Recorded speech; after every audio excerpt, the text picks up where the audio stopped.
ডাব খাওয়া আছে দেখো বন্ধুরা, 4-4টে ডাব পড়েছে সকাল সকাল। যার যার ডাব তার তার হাতে। রিয়াঙ্কা কাটবে। পুটির খাওয়া হয়ে গেছে ডাবের জল। তাই পুটি একটু নারকেল দে। আমার সামনে পরে কাটতে দেবে না, আর ও তো কাটবে। রিয়াঙ্কাকে ডাব কাটতে দেওয়া হবে না, কারণ হাত কেটে ফেলবে। ওই জন্য চন্দন কেটে দিচ্ছে।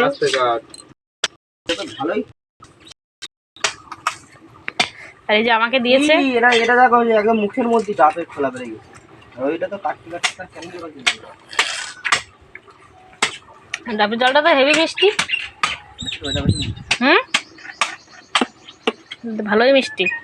পুটিদের গাছের ডাবের জল অত মিষ্টি না পুটি, তাই না পুটি? আমাদের ডাব কেমন খেলি? গাছ লাগানোর সময় লবণ দিয়েছিল গাছে। গাছ লাগানোর সময় নাকি পুটিদের গাছের গোড়ায় লবণ দিয়েছে। এ পুটি কাঠটা একটু ঠেলে দে। তোর মাংস রান্না কেমন হচ্ছে? পুটি মাংস রান্না করছে বসে বসে, তাই তো পুটি?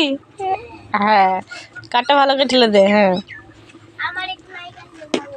হ্যাঁ, ওর একটু নারকেল দিস। দে দে নারকেল দে। বাহ, পুটিটা তো হেভি সুন্দর নারকেল হয়েছে। কাটা নরম নরম হয়েছে, লোয়া লোয়া, বাস ভালো। কিরকম হয়েছে দেখা? দেখো বন্ধুরা, আমি পচা নারকেলের জল খেয়ে নিয়েছি, বুঝতেই পারিনি। ভালো হয়েছে, যে যেরকম করা খারাপ অবস্থা। আমি নাই কিরম করি, আমি পারতে বারণ করছিলাম এতগুলো। ওই জন্য সামনে বসে এদিকে রান্না হচ্ছে কি, মাংস রান্না হচ্ছে।